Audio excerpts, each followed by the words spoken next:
Shalom Bapak Ibu Saudara. Banyak orang yang bertanya selama 40 hari apa saja yang dikerjakan Tuhan Yesus. Apakah ia hanya menampakkan diri kepada murid-muridnya dan juga banyak orang lagi, bahwa ia sudah berhasil bangkit sebagaimana janjinya sebelumnya? Jawabannya tidak juga, sebab masih banyak hal lain yang ia kerjakan.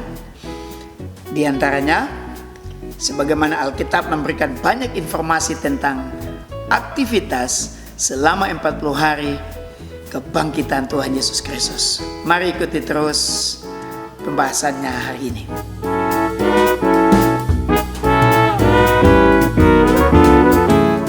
Yang pertama, ia harus berkunjung ke semua murid-muridnya untuk membuktikan bahwa ia sudah bangkit.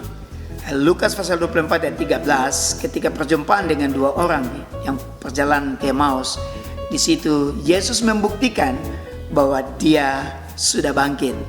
Dan juga kepada Maria dan Marta, kepada Petrus yang menemukan kubur kosong itu. Yang kedua, selama 40 hari Yesus juga menyiapkan mental dari murid-muridnya. Ini bisa terlihat dari mental Petrus yang menyangkalnya 3 kali karena alasannya takut mati.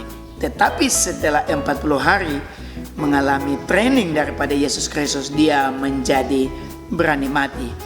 Yang ketiga, Yesus membekali mereka dengan Roh Kudus. Dalam Injil Yohanes pasal 20 ayatnya yang ke-22, Alkitab berkata, maka kata Yesus sekali lagi, damai sejahtera bagi kamu, sama seperti Bapa mengutus aku, demikian juga sekarang aku mengutus kamu.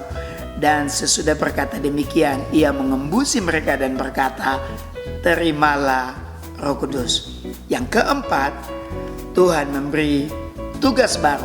Di dalam Injil Yohanes pasal 21 ayat 15 dan selanjutnya, tetapi dalam ayat 15 kita berkata, sesudah sarapan Yesus berkata kepada Simon Petrus, Simon anak Yohanes, apakah engkau mengasihi aku lebih daripada mereka ini? Jawab Petrus kepadanya, benar Tuhan, engkau tahu bahwa aku mengasihi engkau. Kata Yesus kepadanya, gembalakanlah domba-dombaku. Bapak Ibu Saudara, satu tugas penting yaitu memimpin umat Tuhan di dalam kebenaran. Nah Bapak Ibu Saudara sekalian yang Tuhan Yesus kasihi, 12 orang yang dekat dengan Yesus ini sebelum kematian dan kebangkitan Yesus, status mereka hanyalah sebatas pengikut, atau istilah hari ini yaitu follower, atau sebagai murid saja.